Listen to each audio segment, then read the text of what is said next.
Hidden behind cold concrete and razor wire in upstate New York lies a prison so infamous, its very name sparks fear. Attica. The bloodiest prison uprising in American history happened here. But beyond the headlines, Attica's walls hold secrets, unspoken rules, violent codes, and the daily survival of thousands. Tonight, we step inside. This is not just a prison. This is Attica Correctional Facility. Built in 1931, Attica wasn't just a prison, it was a fortress.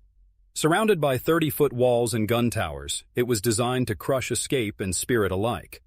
Holding over 2,000 men, many serving life sentences, Attica became the end of the line. Guards called it the last stop. Inmates called it something else, hell on earth. Every brick seemed to whisper, once you enter, you never leave the same. Attica's population was a powder keg from the start. Murderers, gang leaders, bank robbers, every man carried a violent past. But inside, something more dangerous brewed. Resentment. Inmates were locked in their cells for up to 14 hours a day, stripped of dignity, and given little chance at rehabilitation. The prison was mostly white guards against a growing population of black and Latino inmates. That imbalance lit a slow-burning fuse. In the mess hall, in the yard, in whispered conversations through cell bars, anger built. To survive Attica wasn't just about strength. It was about learning the code, knowing who you could trust, and understanding that one wrong move could cost you everything. Every prison has rules, but Attica's weren't written down. Inmates created their own laws, enforced by fists, blades, and reputation. Rule 1. Respect the racial lines. Each group, black, Latino, white, ran their own section. Rule 2. Don't snitch, ever. To be labeled an informant was a death sentence. Rule 3. Loyalty above all. If your crew fought, you fought. If they bled, you bled. Guards rarely interfered unless blood spilled across the floor. Inmates governed themselves, and survival meant obeying the silent laws. Break them, and the punishment came swift and brutal. Attica's silence wasn't peace, it was a warning. By the late 1960s, Attica had become a boiling pot. Cells built for one man now held two. Medical care was minimal. Showers were rare, books were censored, and food was rancid. The guards patrolled with batons, quick to punish, slow to listen. Outside the walls, the world was changing. Civil rights marches, anti-war protests, cries for justice.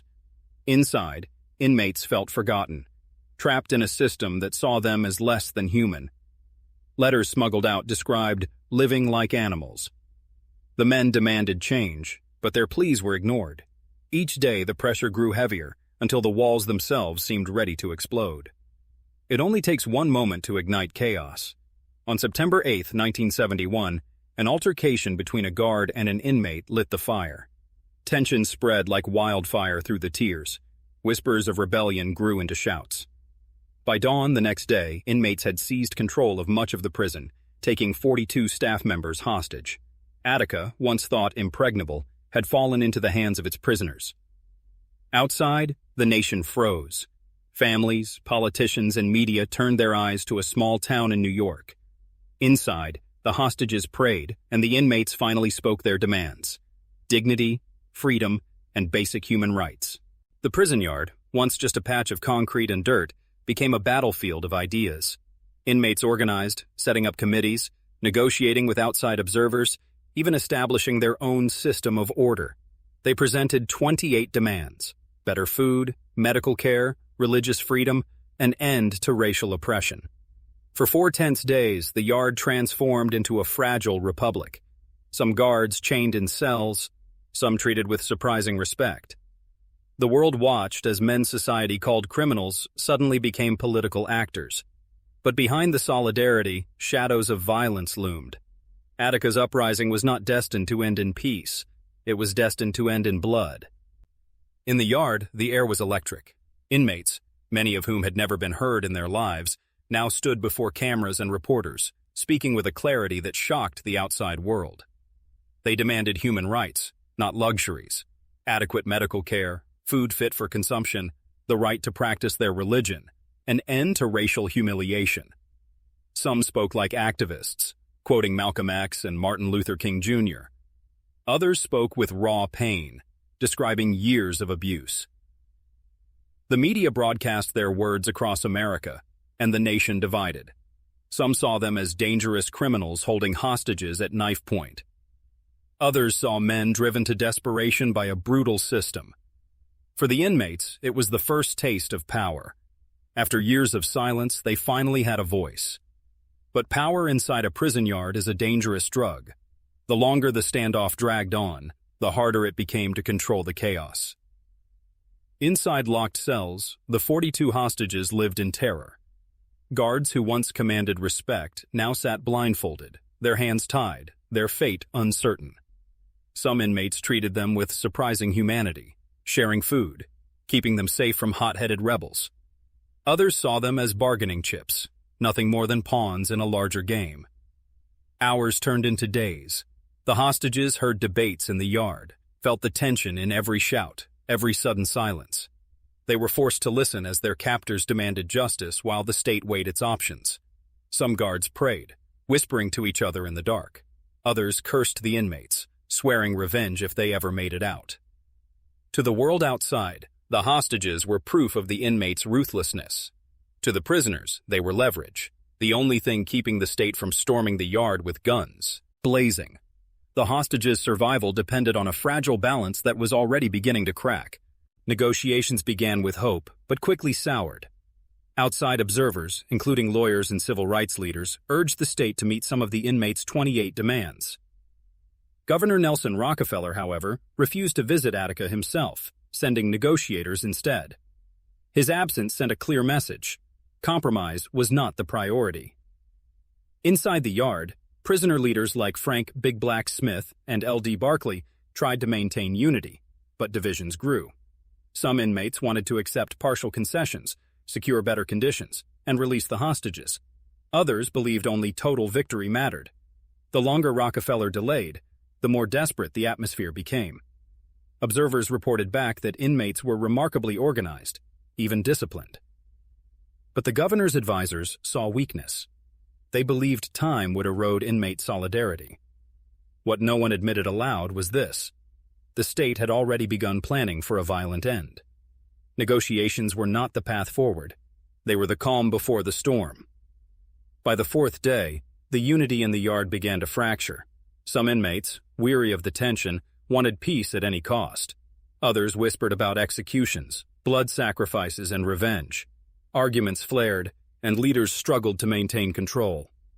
Meanwhile, whispers filtered in that the state was stalling, preparing for a military-style assault. Guards stationed in towers fingered their rifles. Helicopters circled overhead. The hostages, caught in the middle, felt their hope fading. The observers, desperate to prevent bloodshed, begged Rockefeller to compromise. He refused, fearing political fallout if he appeared weak on crime. His decision sealed the fate of everyone inside. In the yard, men stood in circles debating their future, but deep down, many already knew the truth. There would be no peaceful ending. Attica was a stage, and the curtain was about to fall in violence. The question was no longer if, but how bad it would be. On the morning of September 13, 1971, the state made its move. Governor Rockefeller, speaking from Albany, authorized the use of force to retake Attica. No more waiting, no more talking. The hostages' lives were at stake, but so was the image of authority. At dawn, law enforcement officers gathered outside the prison walls, state troopers, correctional officers, even members of the National Guard. They were armed with rifles, shotguns, tear gas, and bayonets. Helicopters prepared to drop gas into the yard. Their orders were clear: retake Attica, whatever the cost. Inside, inmates sensed what was coming. Some prayed, some sharpened makeshift weapons. Others clung to the hope that Rockefeller would change his mind at the last second. But by then, the decision had already been made. The bloodiest prison retaking in American history was about to begin, and nothing could stop it. Shortly after 9 a.m., the sky over Attica roared with helicopter blades. From above, troopers dropped canisters of CS gas into the yard, choking inmates and hostages alike in thick, burning clouds. Men coughed, gagged, clawed at their eyes, stumbling blindly across the concrete. Then came the gunfire. Officers on the walls opened fire, rifles aimed indiscriminately at the yard below. Bullets tore through the gas, striking inmates and hostages alike. Chaos exploded. Some prisoners ran for cover, others tried to shield the hostages, while a few fought back with pipes and homemade knives. Within minutes, the yard became a killing field. The carefully organized nation of Attica crumbled into screaming, bleeding bodies. The assault had begun, and it showed no mercy. By the time the smoke cleared, dozens lay dead and hundreds wounded. But the worst was yet to come, as vengeance replaced justice. When the gunfire stopped, silence fell heavy over Attica.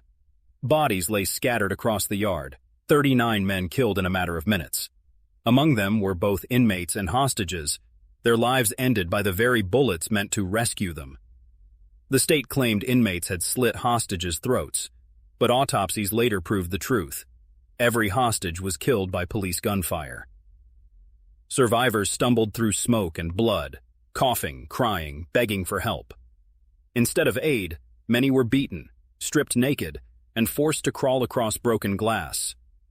Guards, enraged at their fallen comrades, unleashed a storm of vengeance. The yard that had briefly symbolized resistance and hope was now soaked in blood. News of the massacre shocked the nation, igniting debates about justice, race, and the very purpose of prisons. Attica had fallen, but its ghost would haunt America forever. The yard was silent, except for the moans of the wounded.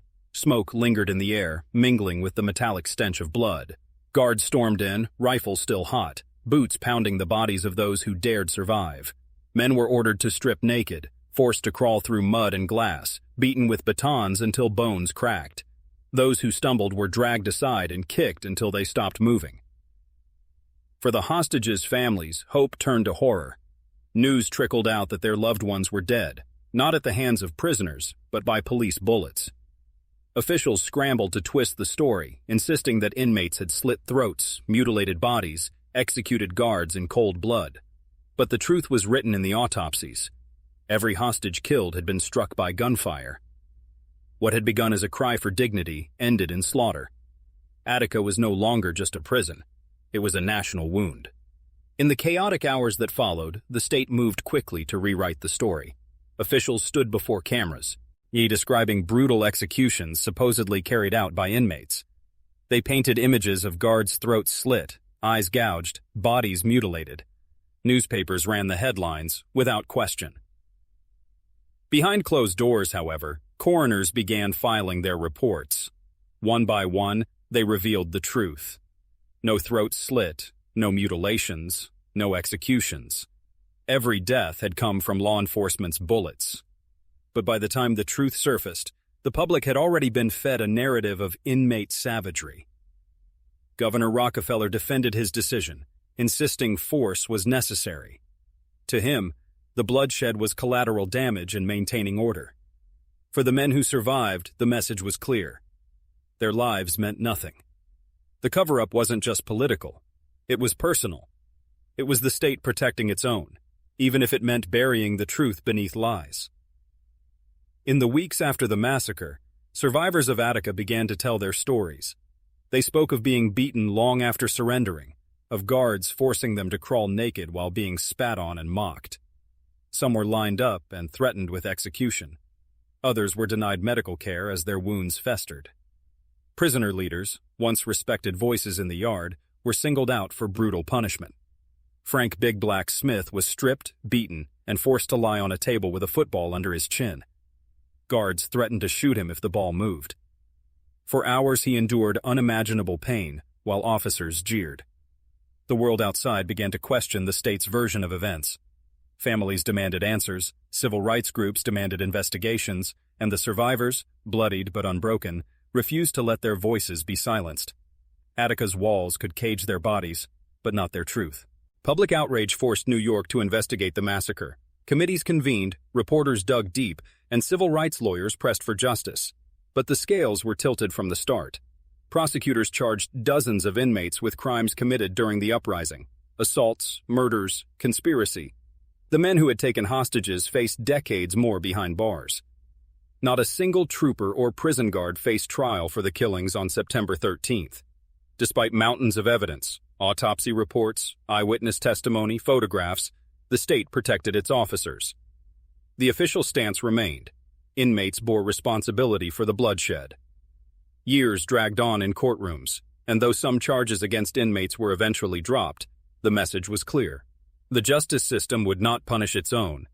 For survivors and families of the dead, the trials felt like salt in an open wound. Attica had demanded dignity. Instead, it received denial.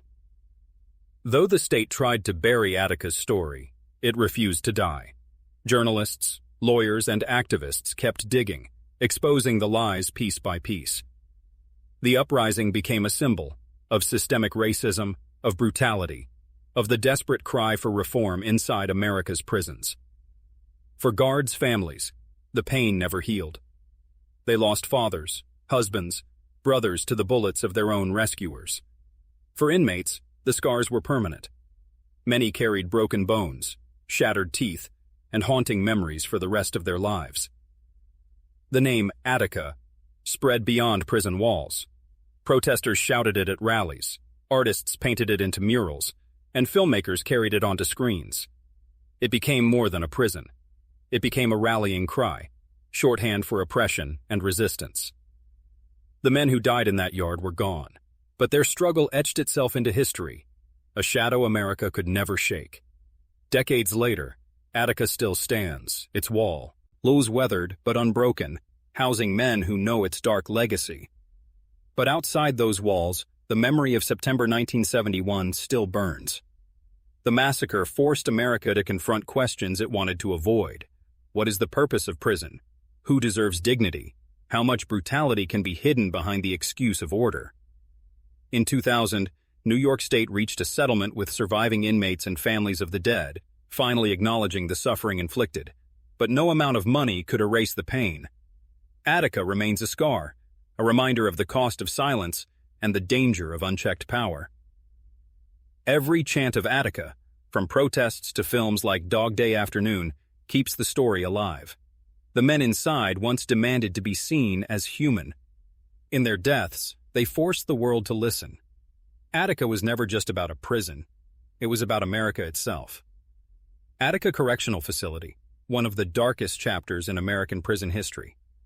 What began as a cry for justice ended in blood, lies, and a cover-up that still echoes today. 43 lives lost, families shattered, a truth buried but never forgotten.